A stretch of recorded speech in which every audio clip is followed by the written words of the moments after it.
یہ پارلیمنٹ اس سے بل ہی پاس ہو جاتا ہے. بڑی یہ خوبصورت باقاعدہ آپ قانون نے ریپنگ خوبصورت کر دی اپنے جواب کو, لیکن جواب آپ نے معنی خیز دے دیا کہ اگر یہ جائز ہوتا تو آرڈیننس نہ ہوتا. جیسا آپ کا کیا خیال ہے؟ میں بالکل تائید کرتا ہوں جی, جو میاں صاحب نے بات کی اور آپ نے ایک بات پہلے کی تھی, اختیارات بڑے محدود ہوتے ہیں لیکن ان کا استعمال لامحدود ہوتا ہے. چاہے وہ ایک پٹواری ہو کہیں پر بیٹھا ہوا, کہیں پر کوئی ایس ایچ او ہو, یا کہیں پر بیٹھا ہوا کوئی سیکشن افسر ہو, جب وہ اپنے اختیارات کو استعمال کرتا ہے نا تو وہ پھر اپنی حدود نہیں دیکھتا ہے. اور یہی بدقسمتی ہے کہ اس ملک میں نہ شہری آزادیاں ہیں نہ شخصی آزادیاں ہیں.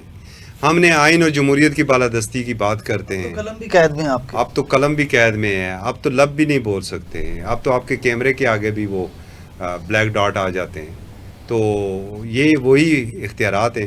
اور اگر اس فورس کو بھی, اپوزیشن کا رد عمل آیا ہے کون سی اپوزیشن سر؟ اپوزیشن ایک وہ پڑی ہوئی ہے قیدی نمبر 804, بس اس کے علاوہ چینی 200 پر جائے اپوزیشن کو کوئی فرق نہیں پڑتا ہے. آ جائے, کوئی آرڈیننس آ جائے کوئی فرق نہیں پڑتا بری بات نہیں مر جائے. ملک کے حالات کس سمت میں جا رہے ہیں, ملک کس ڈگر پہ چل رہا ہے, ملک کی معیشت کس نوبت تک پہنچ چکی ہے, اس سے ان کو کوئی فرق نہیں. کوئی فرق نہیں ہوتی ہے سر. عوامی ایشوز کے لیے اپوزیشن کا کام ہی یہی ہوتا ہے واچ ڈاگ کا. انہوں نے سپیڈ بریکر لگانے ہوتے ہیں حکومت کے آگے. یہاں پر بڑے بڑے کام ہو جاتے ہیں, بڑے بڑے قانون پاس ہو جاتے ہیں, اپوزیشن کو پتہ ہی نہیں چلتا کہ اندر قانون کیا پاس ہوا ہے. صحیح ہے. جو سر یہاں مجھے ایک بریک لینی ہے, بریک پہ جانے سے قبل صرف اتنا ہی کہوں گا کہ وفاقی کانسٹیبلری آرڈیننس جو ہے وہ ایک قانونی دستاویز ضرور بن چکی ہے, لیکن اس کے سائے میں سیاسی اندیشے بھی جو ہیں وہ پنپ رہے ہیں, اور اپوزیشن اسے سیاسی گرفت کا نیا اعلیٰ قرار دے رہی ہے. ان ورڈز وہ باتیں کر رہی ہے, خاموشی سے وہ احتجاج کر رہی ہے, بول کر احتجاج نہیں کر رہی, جبکہ حکومت اسے دہشت گردی اور احتجاجی شدت پسندی کے خلاف دفاعی ہتھیار جو ہے وہ تصور کر رہی ہے. لیکن یہاں سوال یہ ہے کہ کیا پاکستان کی سیاسی سمت قانون سازی کے ذریعے متعین ہو رہی ہے, یا پھر قانون کو سیاسی مقاصد کے لیے استعمال کیا جا رہا ہے. آنے والے دنوں میں اس آرڈیننس کا اصل چہرہ جو ہے وہ زمینی حقائق میں واضح ہوگا, اور جمہوریت کے فروغ کے طور پر یا سیاسی میدان کو محدود کرنے کے حربے کے طور پر یہ سارا کچھ سامنے آ جائے گا. لیکن آنے والے چند دنوں میں جب ہم بریک سے واپس آئیں گے تو بات کریں گے پاکستان کی خارجہ پالیسی کے محاذ پر بہت ساری اہم پیش رفت ہوئی ہیں, اس میں کیا اہم پیش رفت ہیں اس پر ہم گفتگو کریں گے, لیکن ایک شارٹ بریک کے بعد.